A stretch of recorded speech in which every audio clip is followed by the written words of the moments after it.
साहस सरोकार।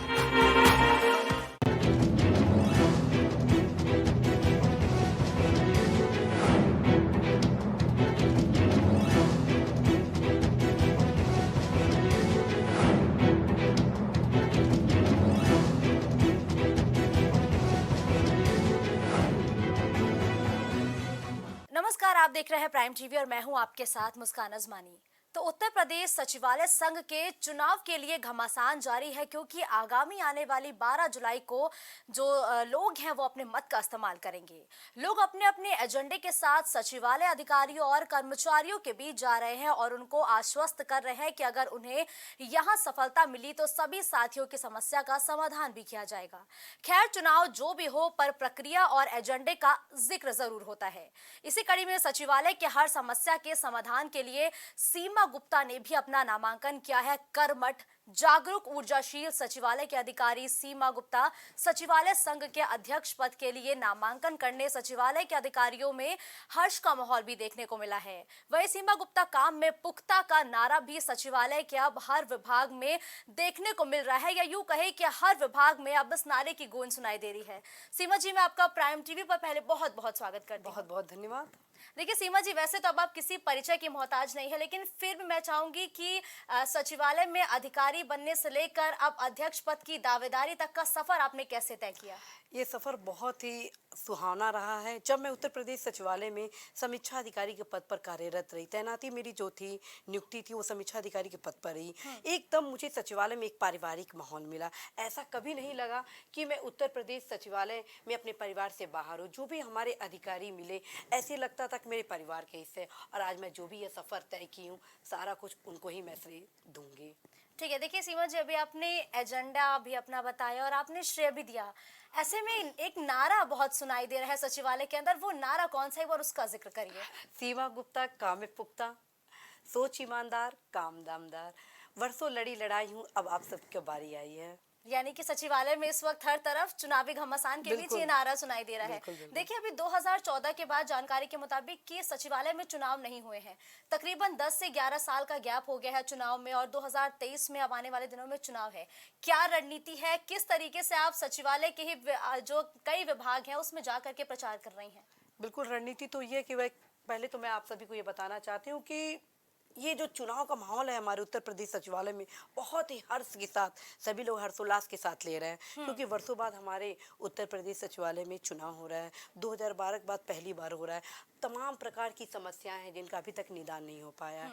तो मेरे एजेंडे में जो मेन है वो है समीक्षा अधिकारी का 5400 ग्रेड पे कराना, पुरानी पेंशन बहाली के लिए उत्तर प्रदेश सचिवालय को भी नेतृत्व प्रदान करना, जो पदोन्नति है, बहुत सारे ऐसे पद हैं जैसे अनुभाग अधिकारियों की पदोन्नति का मसला है, क्योंकि समीक्षा अधिकारी का जो पद होता है, उस समीक्षा अधिकारी की पदोन्नति अनुभाग अधिकारी के पद पे होती है, लेकिन अभी भी समीक्षा अधिकारी की पदोन्नति पुनः बाधित हो गई है। तो एजेंडा में मेरे शामिल है कि जो भी पद है, जैसे कि समीक्षा अधिकारी पद जो रिक्त है उस पर सहायक समीक्षा अधिकारी का शिथिलीकरण कराकर उस पर पदोन्नति कराना, तो पदोन्नति कराना मेरा एजेंडा है।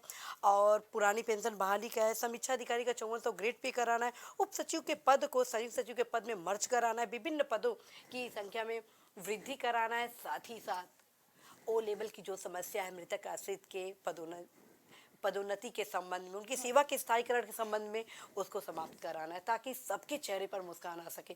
बड़े हर्ष के साथ आप सभी को अवगत कराना है कि चूंकि मैं एक महिला हूँ, तो मेरे एजेंडे में मैं अपने महिलाओं को भी प्रमुख स्थान रखती हूँ, क्योंकि हमारे शासन की प्रशासन के मेन एजेंडे में स्वच्छता।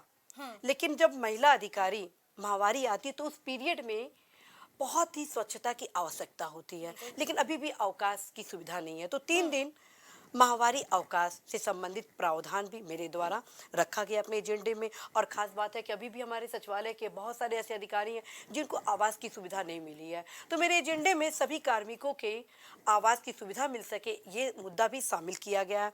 और आप सभी को मैं क्या बताऊं, जो मेन एजेंडा है वो है सब कार्मिकों के चेहरे पर मुस्कान लाना है। जो अनावश्यक रूप से अनुशासनिक कार्रवाइयाँ संस्थित की जा रही है, शोषण हो रहा है, उन सभी को जड़ से निदान करना है। अच्छा देखिए, जब भी महिलाओं की बात आती है तो कहीं ना कहीं अभी भी समाज की थिंकिंग थोड़ी ऑर्थोडॉक्स है कि उनका शोषण होता है। क्या सचिवालय में भी वाकई महिलाओं के खिलाफ ऐसी कोई परेशानियां हैं जो अमूमन आप देखती है जिसके खिलाफ आप काम करना चाहती हैं? नहीं, एक तरह से मैं बताऊं तो हमारे सचिवालय में महिला काफ़ी सुरक्षित है और यहाँ का जो माहौल है काफ़ी सुरक्षित माहौल है। यहाँ पर विशाखा समिति को भी बनाया गया है, जहाँ पर इस प्रकार की यदि कोई घटनाएं आती हैं तो बकायदा उस फोरम पे रखा जाता है, दोनों पक्ष को सुना जाता है, उसके बाद निर्णय किया जाता है। ठीक है, देखिए एक लंबे अंतराल के बाद, जैसे कि मैंने पहले भी जिक्र किया है कि अब चुनाव हो रहे हैं, अगर आपको पूरा समर्थन मिलता है और अगर आप अध्यक्ष के पद पर काबिज हो जाती हैं तो वो मुख्य प्रॉब्लम्स क्या है जिन पर आप सबसे पहले काम करना चाहेंगी? सबसे पहला जो मेरा है एजेंडा वो है समीक्षा अधिकारी का 5400 ग्रेड पे कराना। जो रिक्त पद विभिन्न है उन पे पदोन्नति को सुनिश्चित कराना। मृतक आश्रित से आए जो मेरे कंप्यूटर सहायक हैं उनके पदोन्नति के लिए, सेवा के स्थायीकरण के लिए ओ लेवल की व्यवस्था की समाप्ति करना है। और अन्य जो सबसे मेन एजेंडे में शामिल है वो उसमें सभी को आवास दिलवाना, एज वेल एज उप सचिव के पद को संयुक्त सचिव के पद पर मर्ज करवाना, विभिन्न पदों की वृद्धि कराना और जो हमारे सचिवालय के अधिकारी हैं वो गाड़ी पास की सुविधा उनको मिल सके इसकी व्यवस्था सुनिश्चित कराना और पुरानी पेंशन बहाली के लिए 100% के साथ उत्तर प्रदेश सचिवालय को नेतृत्व प्रदान करना है ताकि बुढ़ापे की लाठी अवश्य हम सभी को मिल सके। बिल्कुल सही कहा आपने। लेकिन देखिए, जब भी चुनाव की बात आती है तो कहा जाता है कि एक अंतराल के बाद चुनाव हो जाना चाहिए। ऐसे में 11 साल एक लंबे समय होता है कि सचिवालय में चुनाव नहीं हुए, इसके पीछे वजह क्या रही? अब इसके लिए मैं क्या यहाँ पे डिबेट करूं, क्योंकि अंत भला तो सब भला। कुल मिलाकर हमारे उत्तर प्रदेश सचिवालय में चुनाव का एक मेला सा, महोत्सव सा आ चुका है और इसके लिए निश्चित रूप से चुनाव कराने के लिए हम सभी ने यहाँ पर आंदोलन भी किया और सफलता का परिणाम रहा है कि अब आप सभी के बीच 12 जुलाई 2023 को उत्तर प्रदेश सचिवालय संघ का चुनाव होना है। अच्छा देखिए, जब भी हम अमूमन चुनाव को देखते हैं तो देखते हैं बैनर्स होती है, होर्डिंग्स होती हैं, सड़कों पर प्रदर्शन किया जाता है। अब जब सचिवालय में चुनाव है तो क्या कुछ ऐसी तस्वीरें सचिवालय के अंदर भी देखने को मिलती हैं?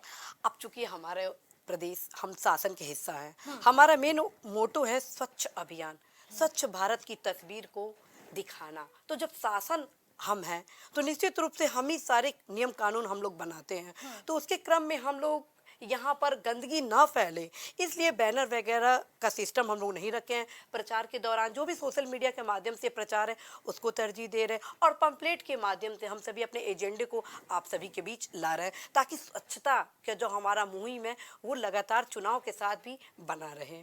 अच्छा देखिए, जब भी देखते हैं कि चुनाव होता है तो जोरों शोरों से प्रचार होता है, तमाम प्रतिद्वंदी भी चुनावी मैदान में उतरे हैं। जाहिर सी बात है, सचिवालय में इतने लंबे समय के बाद चुनाव हो रहा है तो प्रतिद्वंदी उतरे होंगे। टफ कंपटीशन, क्या आपको कोई लग रहा है कि इसमें कोई टफ प्रतिद्वंदी है आपका? नहीं, मुझे ऐसा बिल्कुल नहीं लगता है कि कोई टफ प्रतिद्वंदी है। हाँ। क्योंकि मैं बहुत ही हर्षित हूँ और बहुत उत्साहित हूँ क्योंकि हमारे जो सचिवालय के अधिकारी हैं निश्चित रूप से उनके सहयोग, आशीर्वाद, स्नेह के बल पे ही आज मैं यहाँ पर आप सभी के बीच एज अध्यक्ष प्रत्याशी के रूप में हूँ। तो मुझे नहीं लगता है कि बहुत ही टफ कंपटीशन है। अच्छा, समर्थन कैसे मिलता है? क्योंकि जब आपके बारे में मैं पढ़ रही थी तो मैंने ये भी देखा कि आप पहली ऐसी महिला है जो अध्यक्ष के पद पर नामांकन कर चुकी है, चुनाव लड़ने जा रही है। समर्थन कैसा मिलता है और कैसा लगता है उन समर्थन पाते हुए लोगों के चेहरे को देखकर? मुझे बहुत ही, मैं उत्साहित होती हूँ जब मैं जाती हूँ सचिवालय के बीच के अपने अधिकारियों के बीच वोट मांगने के लिए। उनके द्वारा ये कहा जाता है नहीं नहीं आप यहाँ ना आइए, आपके लिए तो टोटल है। और कहीं ना कहीं उनसे ही मैं मोटिवेट हूँ, उन्हीं के द्वारा ही कहा गया है कि आप इस पद पर खड़ी हो। तो मुझे कहीं ना कहीं ये लगता है कि मैं जो भी आज प्रत्याशी के रूप में खड़ी हूँ वो अपने सचिवालय के अधिकारियों के प्रेरणा के फलस्वरूप ही हुई हूँ। देखिए सीमा जी, आपकी शायरी को भी मैंने काफी सुना है कि आप बहुत अच्छा लिखती हैं, बहुत अच्छी शायरी पढ़ती हैं। ऐसे में अगर आपको प्रचार करना हो शायरी के जरिए तो क्या करेंगी, क्या कहेंगी? तो मैं आप सभी के बीच प्रस्तुत करती हूँ।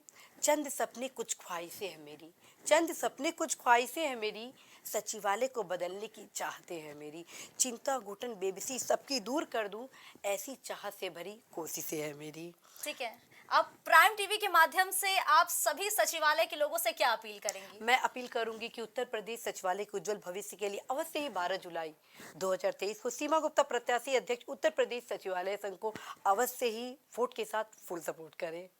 तो देखिए, ये थी हमारे साथ सीमा गुप्ता, जो सचिवालय के अध्यक्ष पद के लिए अपना नामांकन कर चुकी हैं और बेहद ही जोरों शोरों से प्रचार करती हुई भी नजर आ रही है। उनका एजेंडा साफ है, उनकी जो माइंडसेट है वो पूरी तरीके से साफ है, क्योंकि जब 12 साल के एक लंबे समय के बाद सचिवालय की जो लोग हैं जब अपने मत का इस्तेमाल करेंगे तो उनकी समस्याओं का समाधान होता है। अगर सीमा जी को वो अपना मत देते हैं, अपने मताधिकार का इस्तेमाल करते हुए सीमा गुप्ता जी को जिताते हैं, तो उनकी सभी समस्याओं का समाधान होगा। धन्यवाद सीमा जी हमारे साथ जुड़ते हुए।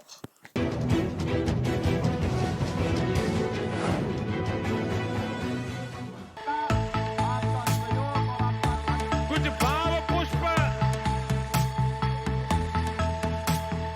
आप देख रहे हैं प्राइम टीवी, सच साफ